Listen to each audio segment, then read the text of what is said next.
Bem-vindo! O assunto deste vídeo é função poupança no modelo keynesiano simples e já sabes, eleva o seu chakra, deixa a energia dos números fluir.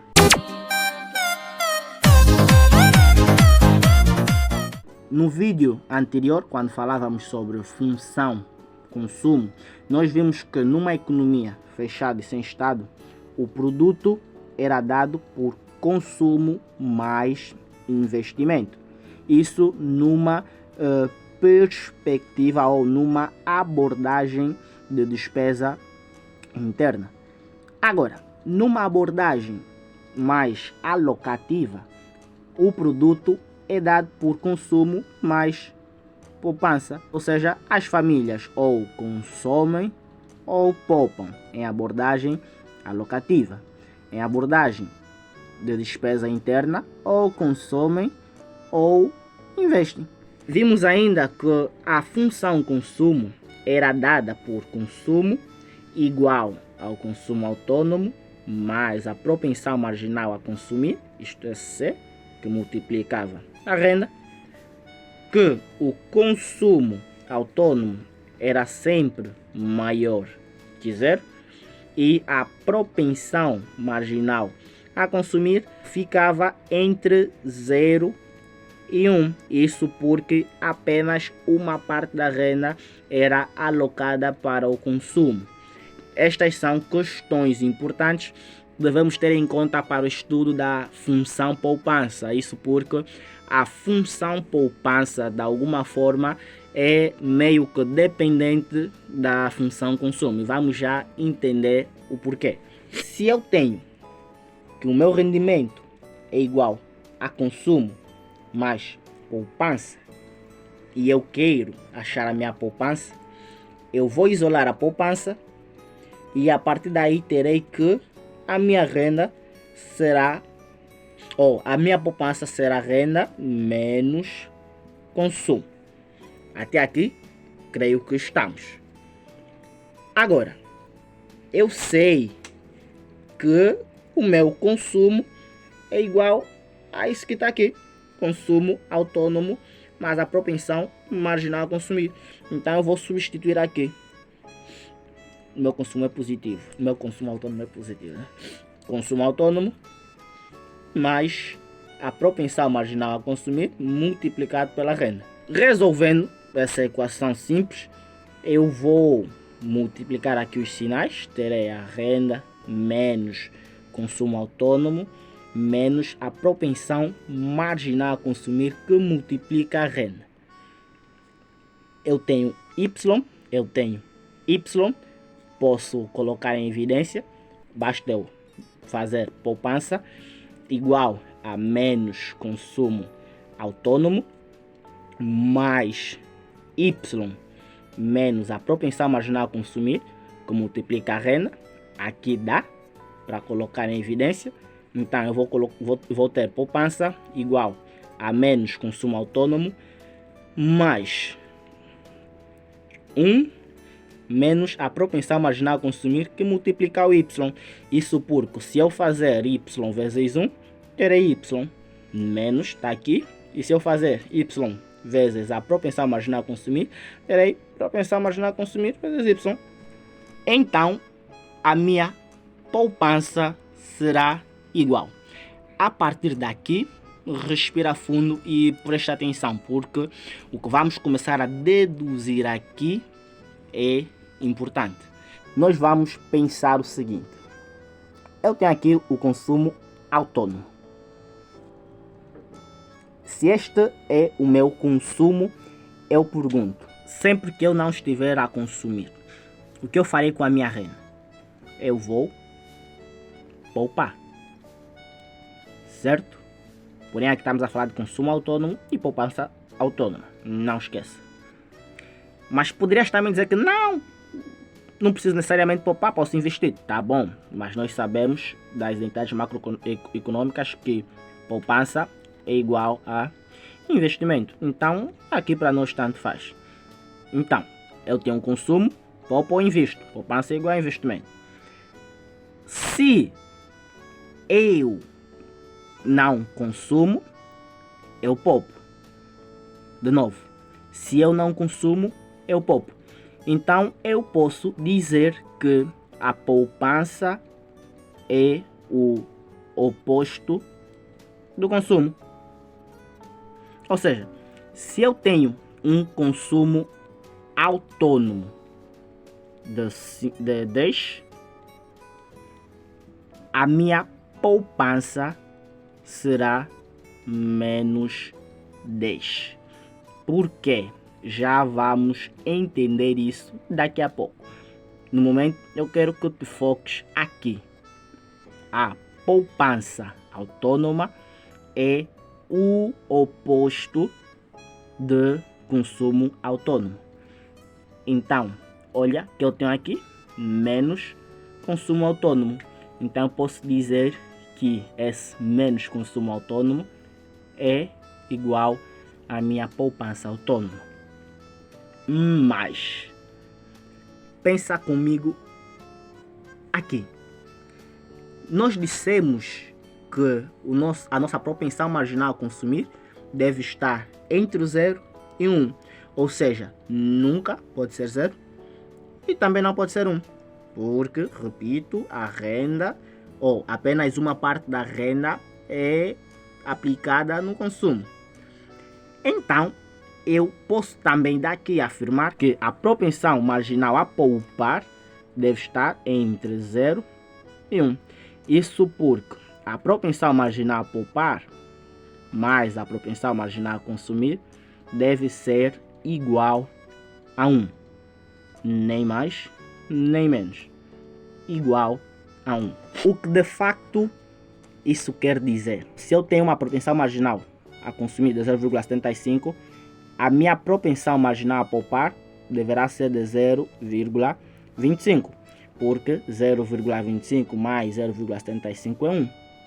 Se eu tenho uma propensão marginal a poupar de 0,41, a minha propensão marginal a consumir deverá ser de 0,59, porque o somatório dará sempre 1. Agora, onde é que eu quero exatamente chegar? Se o somatório da propensão marginal a poupar e a consumir deve dar sempre 1, e eu tenho apenas o valor da propensão marginal a consumir, por exemplo, o próprio 0,75, concordas comigo que se eu retirar 1 deste valor, terei o valor que falta no 0,75 para me dar 1? Tenho aqui 0,75 menos 1. Vai me dar 0,25. Este 0,25 mais 0,75 dá 1, que é o que tem que ser sempre o resultado do somatório dos dois, certo? Agora, olha aqui. Eu tenho aqui 1 menos C.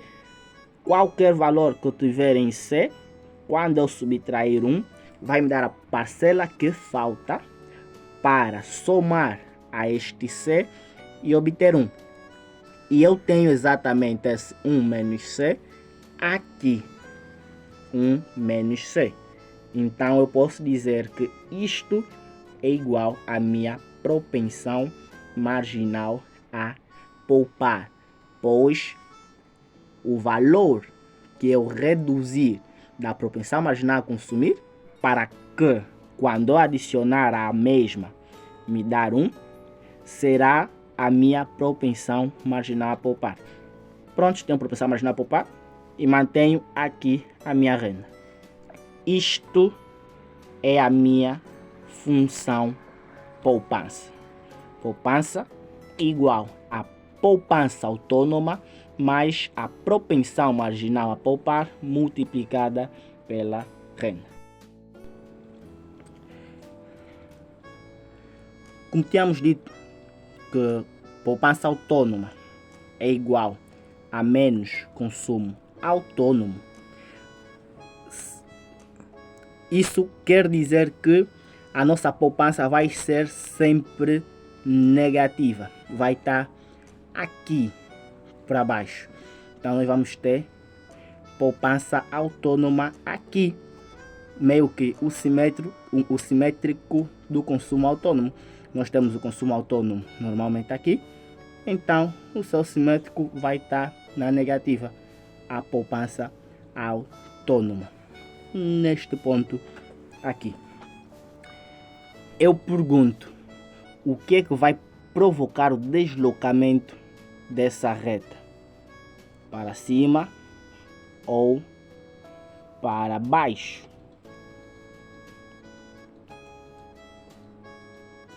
Pronto. A partir do momento que nós deduzimos que poupança autônoma é o contrário de consumo autônomo, então podemos também deduzir que o que causa a mudança da reta da poupança autônoma para cima é o contrário do que causa a mudança da reta do consumo autônomo para cima. Então, nós na função consumo autônomo dissemos que se ficar mais fácil emprestar e se a família tiver expectativas positivas para o futuro, a reta vai deslocar-se para cima. Então, sendo que a minha poupança autônoma é o contrário do meu consumo autônomo, o que fazer o meu consumo autônomo deslocar a sua reta para cima fará a minha poupança autônoma deslocar a sua reta para baixo. E assim seguimos no sentido oposto. Bom, fica mais fácil emprestar e as famílias têm expectativas positivas para o futuro. No consumo autônomo, a reta desloca-se para cima. Na poupança autônoma, deslocamos a reta para baixo. Nós podemos pensar da seguinte forma: se ficou mais fácil emprestar, as famílias vão consumir mais. Se elas vão consumir mais, restará pouco dinheiro para poupar. Se as famílias têm expectativas positivas para o futuro, quer dizer que elas vão consumir mais, vão pedir mais emprestado, porque vão poder devolver no futuro. Então, o seu consumo autônomo também vai aumentar. E, em consequência, terá um pouco de dinheiro para poupar. A sua poupança autônoma vai diminuir. Se ocorrer o contrário, ficou difícil pegar emprestado, não há boas expectativas para o futuro, olha, ficou difícil pegar emprestado, o consumo vai diminuir. O consumo autônomo vai diminuir. As famílias vão meio que apertar os cintos. Se o consumo autônomo diminuir, é porque sobra renda para poupar. Então a poupança autônoma aumenta. Se o consumo autônomo diminui, a poupança autônoma aumenta. Então, para o caso da inclinação, temos esse cenário. Quanto maior for a propensão marginal a consumir, menor será a propensão marginal a poupar. E quanto menor a propensão marginal a poupar, maior a propensão marginal a consumir. Isso porque, como a minha propensão a marginal a poupar somada com a propensão marginal a consumir deve ser igual a 1, se eu tenho uma propensão marginal a consumir de 0,80, a minha propensão marginal a poupar só poderá ser de 0,20, concordas? Isso porque 0,20 mais 0,80 vai me dar 1. Quanto maior a propensão marginal a consumir, menor a propensão marginal a poupar.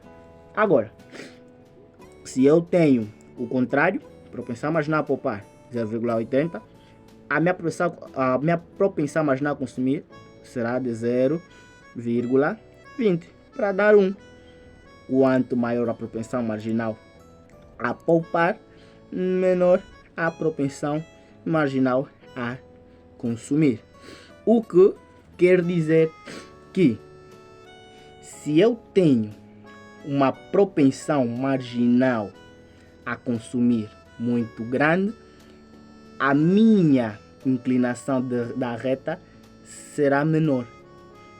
E se eu tenho uma propensão marginal a consumir pequena, a minha inclinação da reta será maior.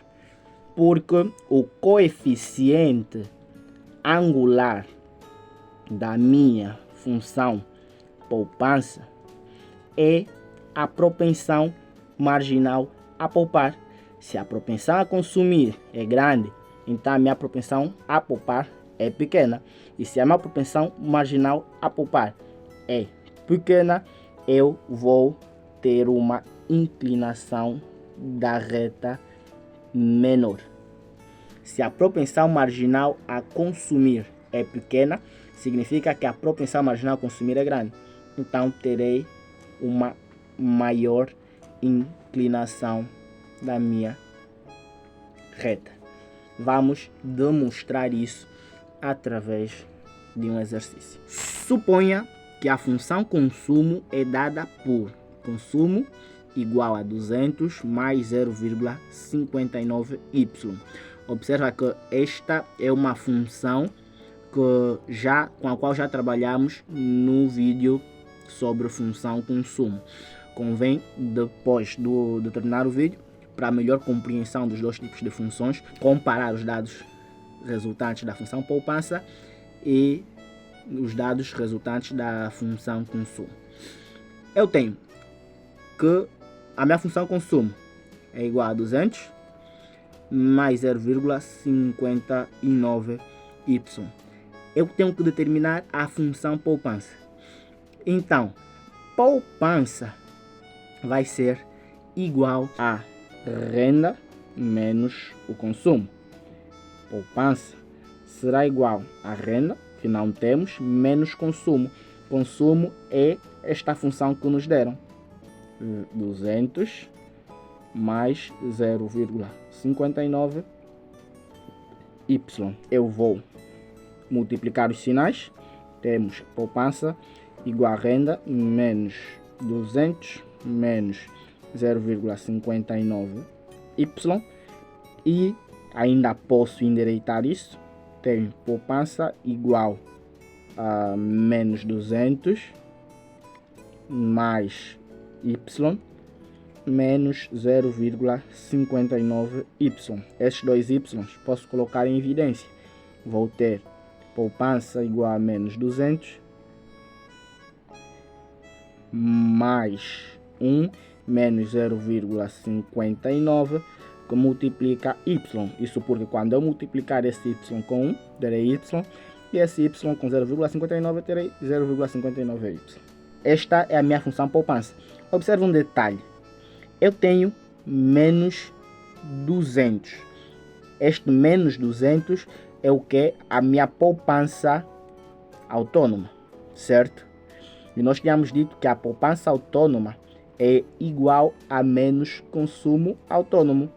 Se você observar aqui o meu consumo autônomo, eu tenho 200. E olha que na poupança nós conseguimos menos 200.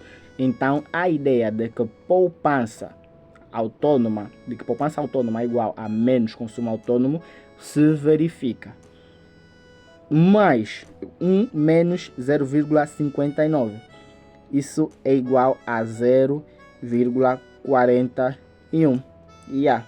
Mas até aqui, o que eu quero dizer com isso? Olha, nós também afirmamos anteriormente que a nossa propensão marginal a poupar é igual a 1 menos a propensão marginal a consumir. Isso por quê? Porque tirando 1 da propensão marginal a consumir, eu vou ter a parcela que falta para adicionar essa proporção e me dar 1. Estamos? Ou seja, eu tenho aqui poupança igual a 1 menos 0,59. Nos deu uma poupança de 0,41. Se você adicionar esse 0,41 ao 0,59, isso é, a poupança, a propensão marginal a poupar mais a consumir, vai dar 1. O que respeita também esta outra identidade que afirmamos anteriormente. Linha B, esboço gráfico. Para esboçar a função no gráfico é bem mais simples. eu vou ter a minha poupança autônoma aqui, menos 200, que é onde vai cortar a minha reta. Eu sei que o 0,41, que é a propensão marginal a poupar, é o meu coeficiente angular e é positivo, a reta será positiva. O que eu preciso agora é de alguns valores aqui. Vamos substituir apenas uma única coordenada para vermos como é que fica. Vamos supor que a nossa renda é igual a 600. Se a renda é 600, eu vou ter poupança igual a menos 200 mais 0,41 que multiplica 600. Poupança será igual a 46. Então, sempre que a minha renda for 600, a minha poupança será de 46. Eu traço aqui a minha coordenada e eu sei que a minha reta vai cortar na poupança autônoma, no menos 200. Eu corto a minha reta aqui. Assim está representado a função. E esquecemos de colocarmos aqui renda e poupança.